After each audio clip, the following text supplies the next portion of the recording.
for my quarantine kitchen. We are on day 31 of our quarantine, and we may have an end in sight, who knows, but you know, life goes on. Now, if you're like me and you're in your house, you try to stay busy, you try to stay creative, but really there's only so much cleaning and organizing and laundry you can do. So then what's left? Baking. And if you're like me, you get a little nervous because you can't find a whole lot of the supplies. It's slowly coming back right now, but for the longest time you couldn't find sugar or flour or eggs. So you don't really want to bake because you will have to use your supplies. But you want to bake because, you know, what else is there to do? Also, if you're like me, every so often you want just a little taste of something chocolate. So maybe you don't need a huge cake because, you know, if you bake a huge cake, you're going to eat a huge cake, right? So what I found is the Pioneer Woman's recipe for cake in a mug. Now, I might be a little bit behind the times. This is the first time I've ever made cake in a mug, and I have to say I'm amazed. It's amazing.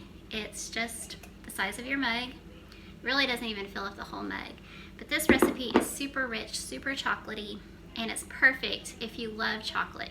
So I'm going to link in the comment section below. I'm going to put the link to the Pioneer Woman's recipe for this. It's delicious, and it takes you like 3 minutes tops, 90 seconds in your microwave, 1.5 to 2 minutes to cool.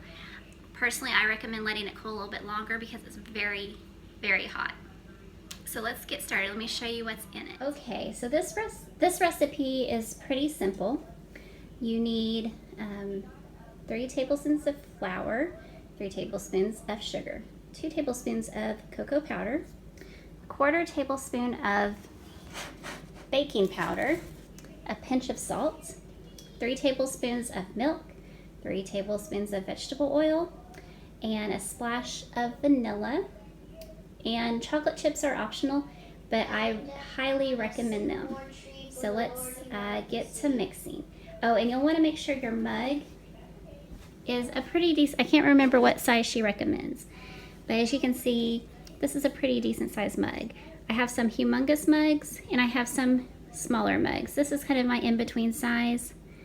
It does not have a size on it, but this will hold your cake without it overflowing and making a big mess in your microwave. So let me get to mixing.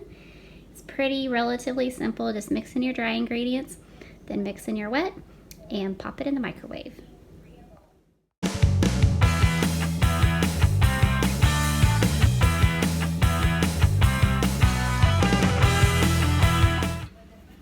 All right, now I'm gonna put this in my microwave.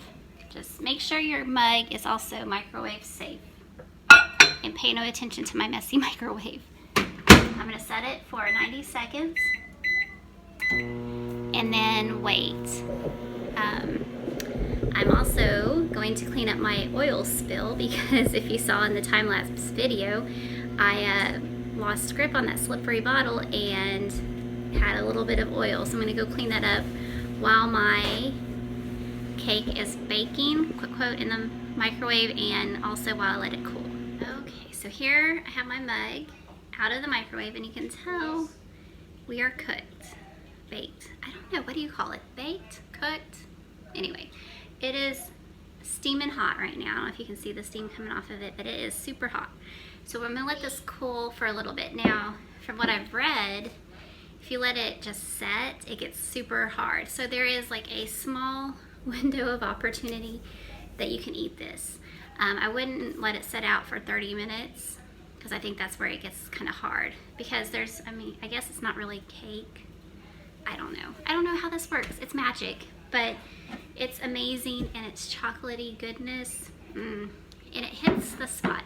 When you don't need a big old sheet cake around, this is perfect. Now, if you find it's too sweet, I really feel like 3 tablespoons of sugar is a lot. So you could back off of the sugar, or you don't have to put in the chocolate chips. I think you could probably get away with not having them in there. I do like a really sweet, gooey, chocolatey cake, so this does not bother me in the least. I do have one tip. I made one of these for myself and my husband the other day. And when I put it in the microwave, I only microwaved it for 90 seconds. think the 90 seconds is good for one mug. If you're gonna do 2 mugs, it would probably need to go like 2 minutes, 2.5 minutes, something a little bit longer, because mine was not cooked all the way. Like, it was still had a little bit of like raw batter. I still ate it, honestly, because there were no eggs in it.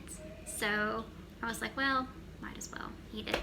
But it was a little bit raw around the outside edge of the cake.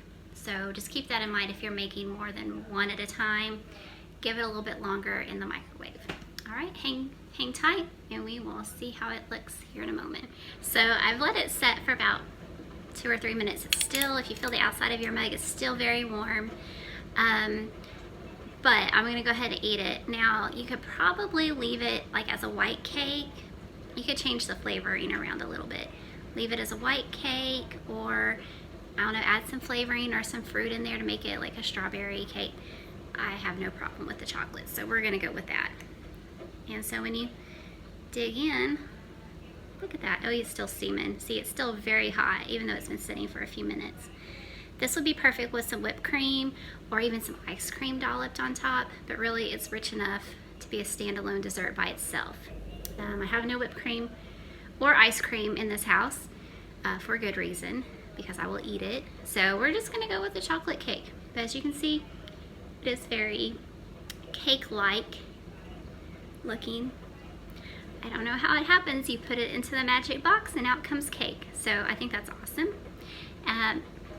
I'm gonna eat this, but not on camera because it is a little gooey and messy. I hope you liked this video. If you did, give it a big thumbs up. If you haven't had a chance to subscribe to my channel, go ahead and do so right now. I like to bake things, decorate cookies, do little odds and ends DIY projects around the house. So if you subscribe, push that little bell, you're gonna get notified every time I make a video. I hope you enjoyed this little video about how to make your cake in a mug. Hope it helps get you through the quarantine, and just stay home and stay safe. And from my kitchen to yours, have a wonderful day. Bye.